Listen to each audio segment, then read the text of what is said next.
And I'm gonna hit record. Okay, that should be recording. Everybody's muted. Feel free to use the chat section if you have any questions, if you have trouble seeing me or hearing me at any given time of the presentation. And hopefully, I zone out once I get started. I may or may not see if any hands are raised or if somebody sends a chat message, but I will keep track of the time here and try to give you guys a few minutes at the end of the call to ask any questions and anything that I may have left out, references, resources, I will add to the Facebook event page for you to go back to. And if you have any questions, please feel free to friend request me. I am facebook.com/Coach TurboChick is my personal profile. Just send me a message so I know that you are from tonight's call. All right, so, and really quick before I get started,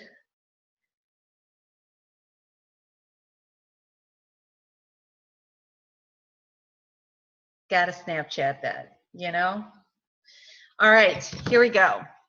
Thank you all for joining me on tonight's call. My name is Christia Horde. For those of you that don't know me, I am a life change coach, Star Diamond with our team Dream Extreme, and founder of my team Horizon Legacy.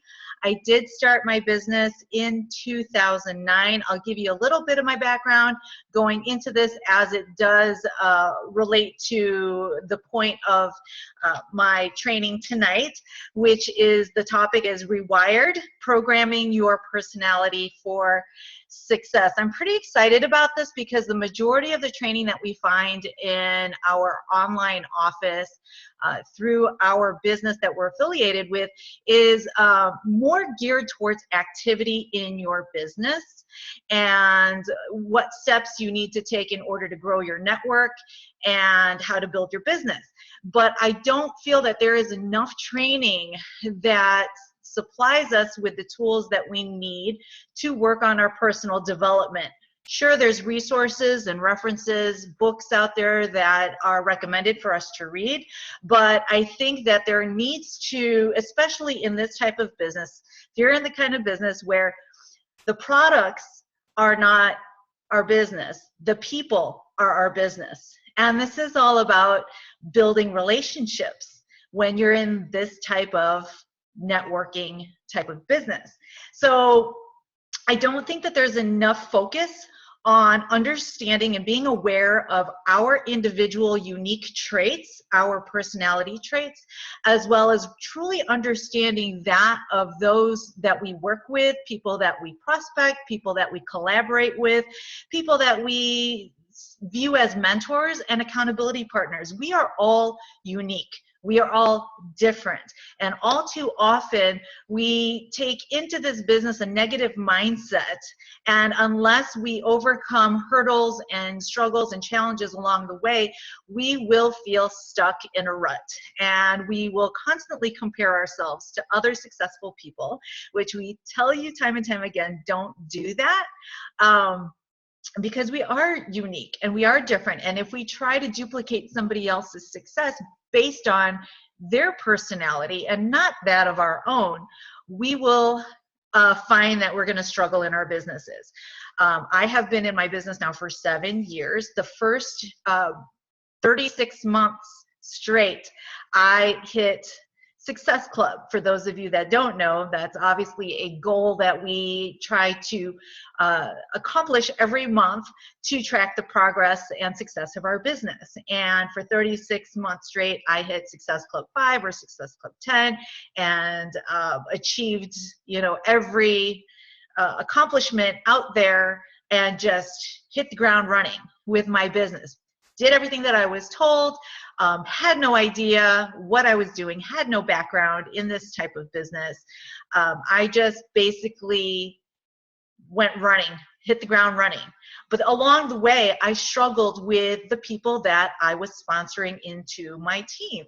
And I hit a roadblock because I didn't understand why they weren't doing the work that I had done to build my business.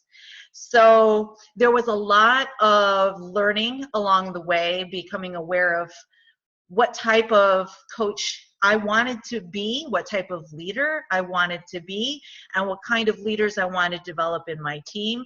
And through a lot of bumps and scratches and pain, growing pain along the way, I've come to truly understand what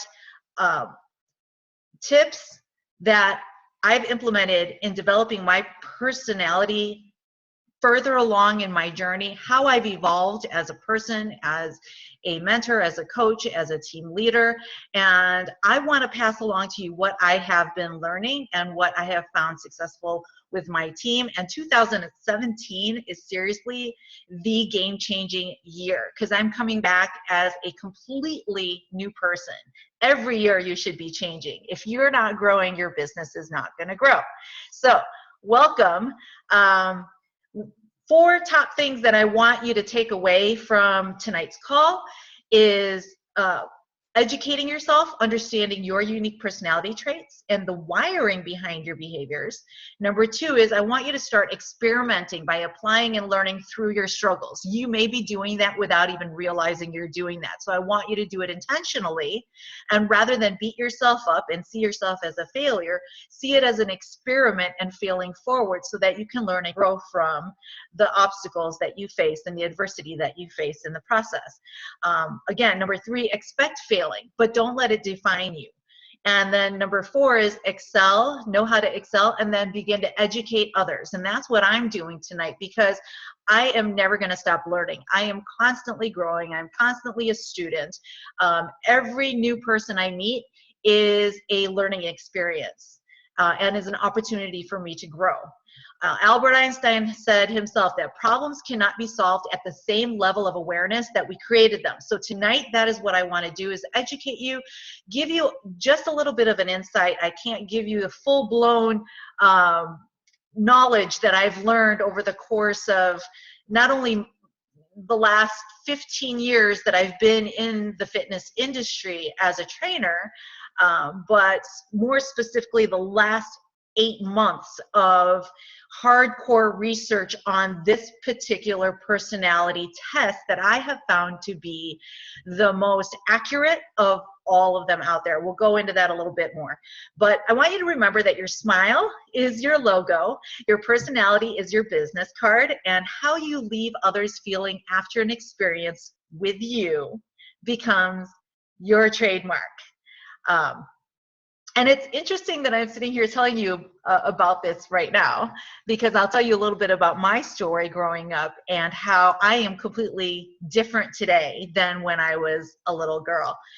So real quick, just a few of other personality tests that are out there. The one that I'm going to specifically hone in on tonight is called the Myers-Briggs Type Indicator.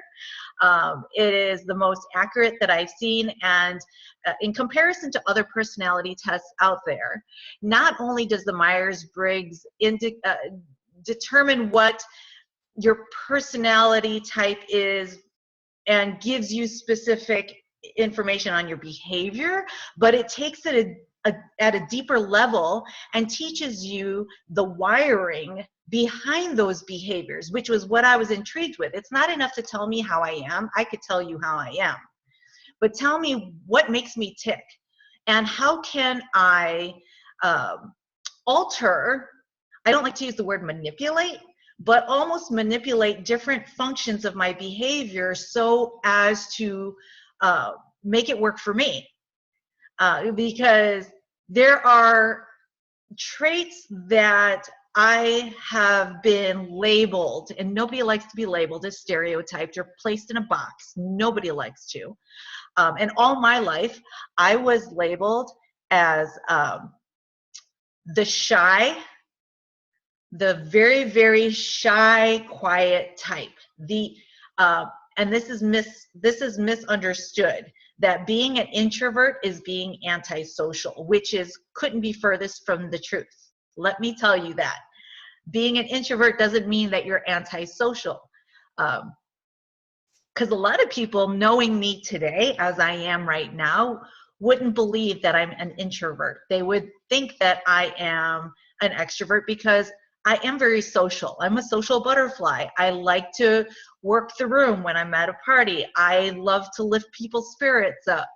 I'm naturally cheerful, but I'm an introvert, and I'll go into explanation in a little bit on that. But in the mind of an INFP, who is me, I am the idealist. I am the dreamer. I am the visionary. I am the one that, as a child, you can see in this picture, I lived in my head. I lived in my thoughts, and I overanalyzed everything. I would say I lived in my own fantasy world, and I had a very difficult time separating reality from fantasy. Okay. We all, at a very young age, typically experience something life-changing, jarring, traumatic, that sets the direction in which we begin to develop our personal growth. And obviously at a very young age, we don't have control over our environment, our upbringing, our education, our culture, what we're taught, how we're influenced, right? As a child, I went through a lot of abuse that was never talked about in my home life. So I internalized the abuse that I experienced, and it pushed me, catapulted me even deeper into this fantasy world. And understanding this now, it makes sense to me, because back then I always thought that I was a very odd child.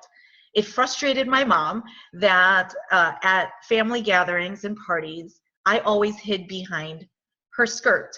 I never made eye contact. I did not want to be, I didn't want any attention directed towards me. I would shut down. If I was put in a spot, I would freak out. I did not like to be put on a spot. I didn't like to be told what to do. I resisted. I was the kid that, I was like the black sheep of the family. My brother could do no wrong. He was mama's boy. And I constantly compared myself to him. I was his shadow and followed him along wherever he went. And he was the charming public relations, attracted all the positive attention, whereas I was the problematic child. And so being the problematic child, labeled as the problematic child, labeled as the shy, super sensitive. And that word like was ingrained in me for the rest of my life, that being sensitive was a bad thing. That my mom would constantly tell me to basically suck it up. And she got frustrated with me because I was so emotional and I couldn't express what I was feeling, right? And it scarred me for life. All throughout grade school, all throughout high school, I never socialized. I never made friends. I kept to myself. And that, could have put me in one direction of my life for the rest of my life.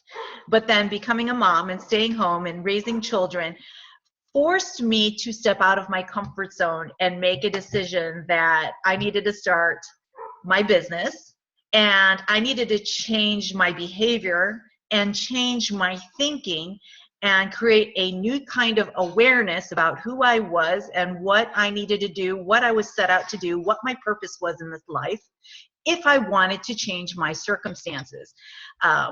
Short story, got married, had 2 kids, went through bankruptcy, went through foreclosure, stood in line at public aid, got WIC stamps for my kids. It was a devastating time for me, and that's when my business opportunity fell on my lap. And I kind of looked at it and said, well, you know what? I can't afford not to do this. And because the way that I've gone at this all this time hasn't gotten me anywhere. And I refused to go back to the workforce because I wanted to stay home and take care of my kids.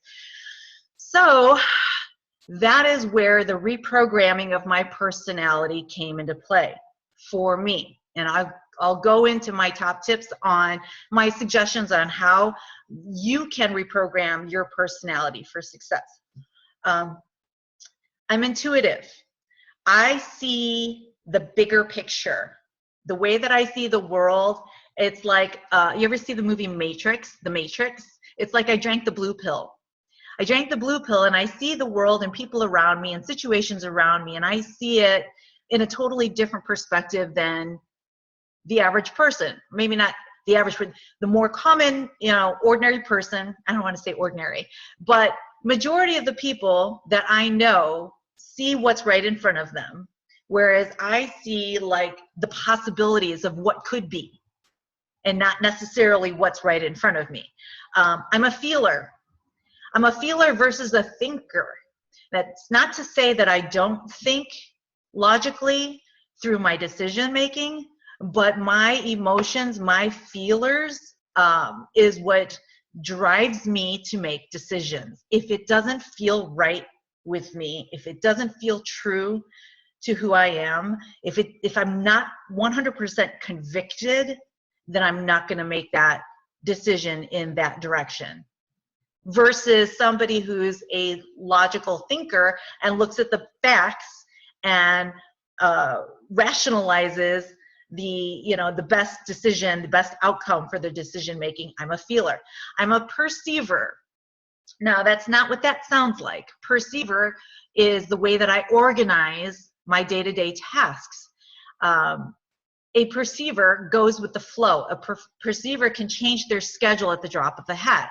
I'm very flexible and I can adjust to my surroundings. But then the downfall to that is I have a very hard time sticking to a schedule. I have a hard time disciplining myself. I have a hard time following the rules and following the guidelines. I do what I want when I want. And I've always struggled with that, okay? But that's not to say you can't be successful, all right? So either you're an introvert or an extrovert, an intuitive like me or a sensor, and I'll go into that a little bit later as far as how you receive information. I'm a feeler versus a thinker, and I'm a perceiver versus a judger. Now, I just wanted to give you a recap of who I am. I was this little girl that was shy, that made no friends, that was scared of the world, felt out of place, lived in my own dreamland, my own fantasy world, never lived in reality, okay? And I struggled with that my whole life because of situations that I had to go through as a child and I had to heal from, and I decided that I wasn't going to be a victim of my past experiences, but I wanted to be an overcomer. I wanted to be victorious over that. I needed to make a change in my life, which is then who I became, a leader of my own team. I did what is the number one greatest fear, even greater than death. Most people fear public speaking, standing on stage and talking to a crowd. Me, the shy introvert. But talking to, a group of from 20 people to 50 people to 200 to 1,000. And then getting online and talking to people like you. I'm freaking out right now. I still get nervous.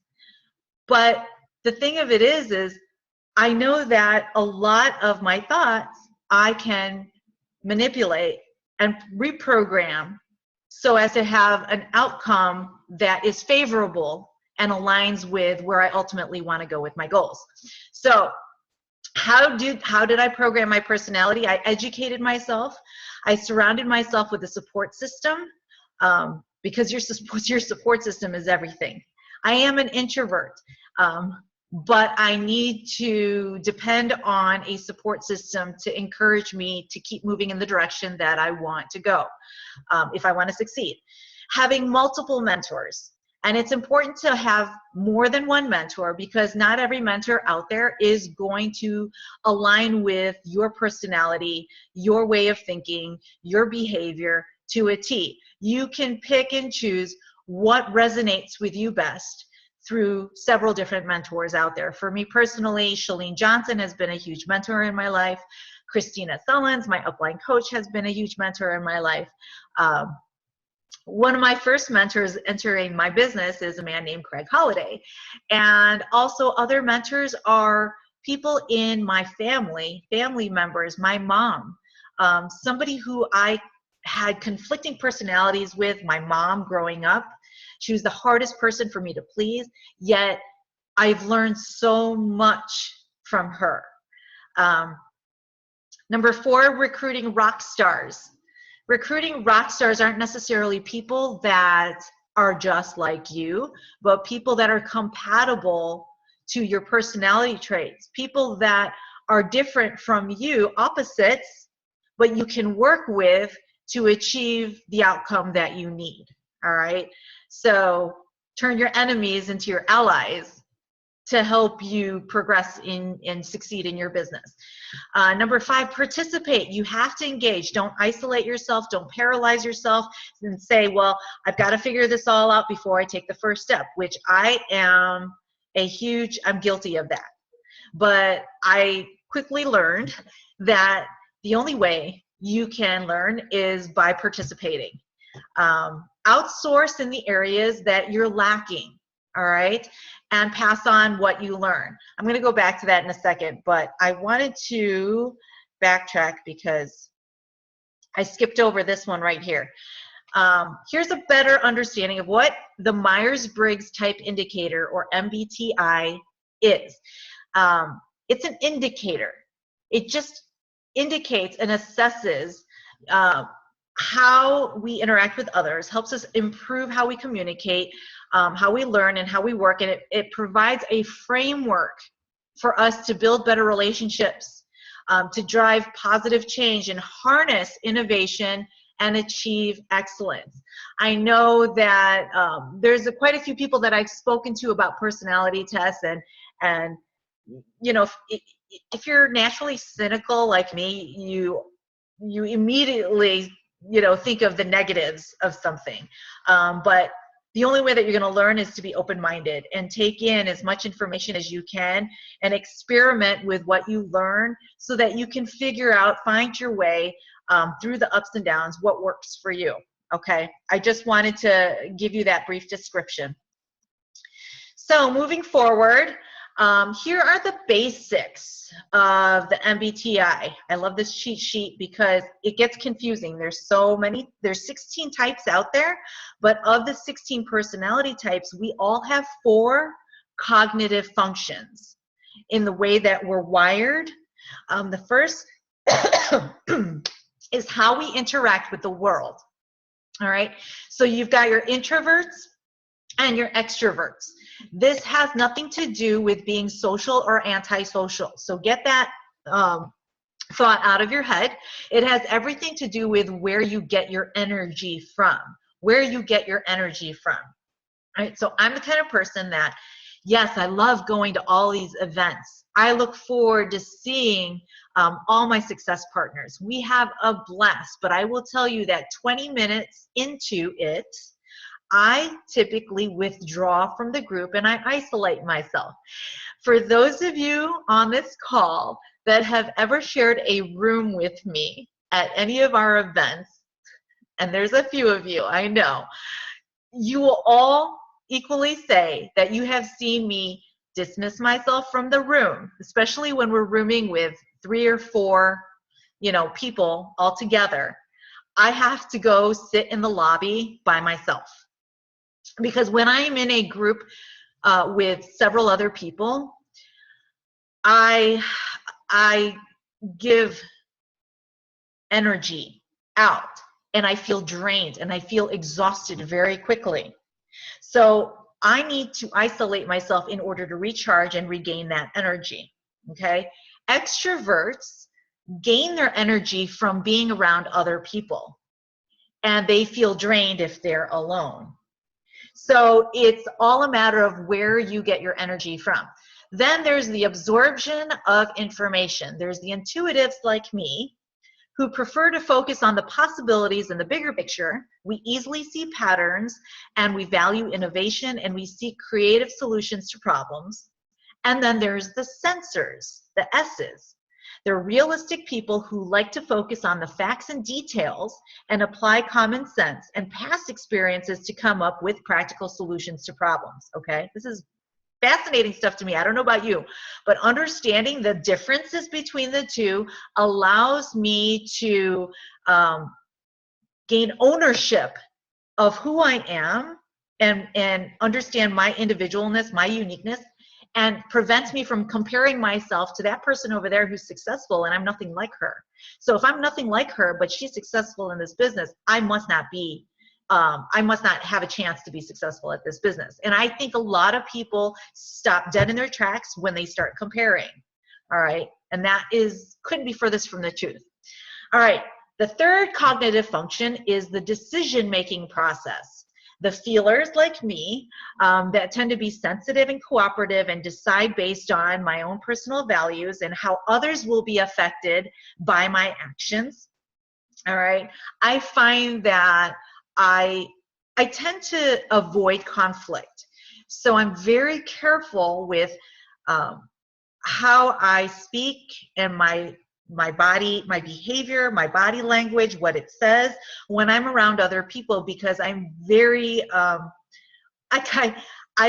very understanding and empathetic of their feelings, and I want to create an environment that's pleasing for them and make them feel safe in my presence. So I'm very careful about how I act and speak around different types of people. Then there's the thinkers that tend to make decisions solely using logical analysis. They objectively weigh pros and cons and value honesty, consistency, and fairness. I couldn't read the last word, fairness. So both feelers and thinkers have tremendous strengths. We just have to know the differences between the two and who we're talking, the type of person that we're talking to. So if somebody rubs you the wrong way, or you don't agree with someone and their approach on something, then you'll have a better understanding if you're more aware and you educate yourself on why people act the way they act or say what they say. Last but not least is organization, the way that we organize. The judgers versus the perceivers. The judgers love rules and regulations. They love systems to follow. They love to be on time. You know, I'm thinking of type A people that I know that, you know, T's crossed, I's dotted, you know, from beginning to end.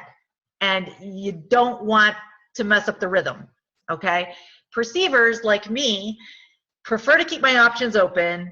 I don't care, wherever you want to go. Well, let's kind of play it by ear, see what time it is when we get there and decide when we get there.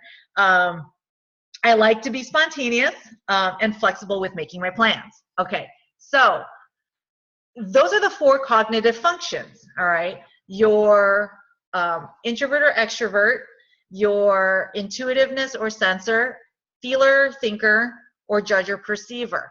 Now imagine imagine looking at a car and you have the driver's seat and the passenger seat and then the 2 back seats. These 4 cognitive functions that I've just mentioned to you have a different place in your car. Whoever is the driver is your strongest function that is typically the dominant one that drives you. And then we all have an inferior function, which is there, but it's not always activated. I can't go into too much detail. You can learn a little bit more about that. Under different types of environments, around different circumstances, around different people, when you are under stress, those 4 cognitive functions will change their place in who's in the driver's seat. So, although my dominant function is a feeler, all right, everything that I do is, it has to feel right. My gut leads the direction that I go in. If I'm under stress, it takes the back seat and my logical thinking takes its place. And my attitude changes. I go from cheery and positive and optimistic to pragmatic and completely emotionless. And it's interesting, depending on what, how healthy your mindset is, just exactly how your functions, how your cognitive functions are manipulating your behavior. I can't talk. I can't spit it out right now. But it's interesting. So again, there's the extroversion and the introversion. Focus on the outer world of things, people and events. The extroverts get their energy outwardly. Introverts get their energy inwardly. All right. How we take in information, perception, sensing versus intuition. You can't use both methods at the same time simultaneously. So you're going to develop a preference for using one method over the other. It's important to understand which one you're using and which you have a tendency to use. And this is going to change your behavior and the way that you communicate with others based on what their personality is. How you make decisions based off of what you perceive, thinking versus feeling. And then how you organize, judging versus perceiving. A planned approach or a spontaneous approach. Okay, so in a nutshell, here are the 16 personality types broken down into 4 categories. I fall under the idealist. All right, it's interesting to know once you take this test, what these codes mean, and specifically how you can, again, I can't think of a better word, for lack of a better word, manipulate your different cognitive functions to alter the outcome of your behavior, which is going to lead to the desirable results that you're looking for. It's a painful process. I've gone through the last 19 years developing my personality. And most of the time it was not intentional. And I did not understand what I was going through and what was happening. For those of you that know, if we get cut off, jump back on the same link because it's only a 40-minute long, but I wanted to finish this thought. For 1 year, I moved to Georgia, and then when we moved back to Illinois, I went through a very depressed state of mind for the last 2 years.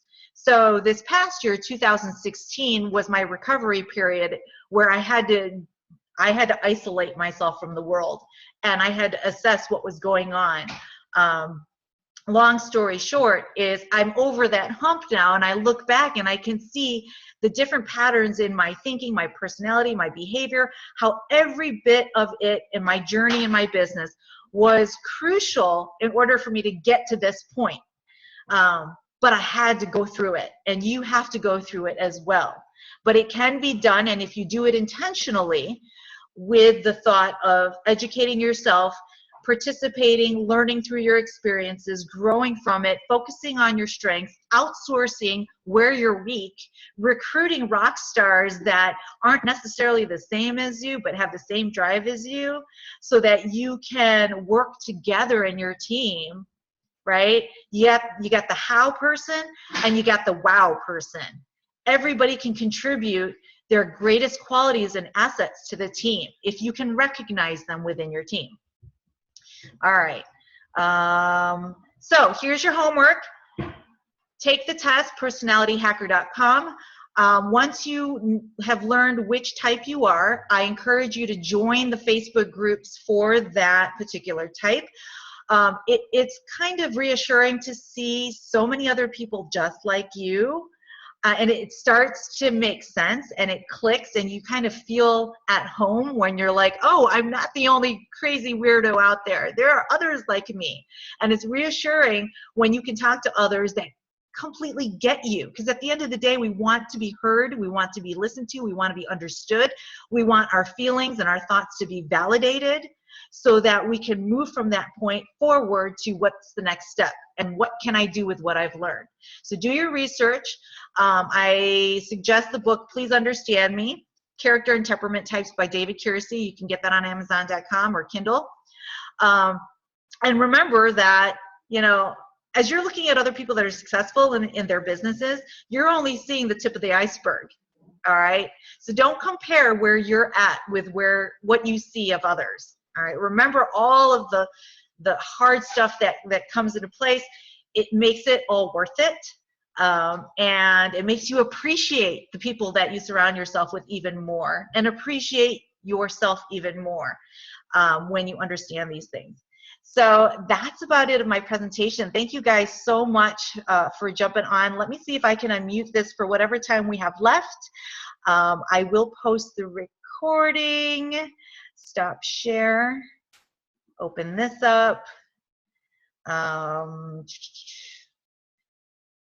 Thank you, Stephanie. All right. I don't know if anybody has any questions, but I don't know how to unmute this. It's going to cut off, so if I don't get to you, please. Oh, unmuted. You're all unmuted. Stop recording.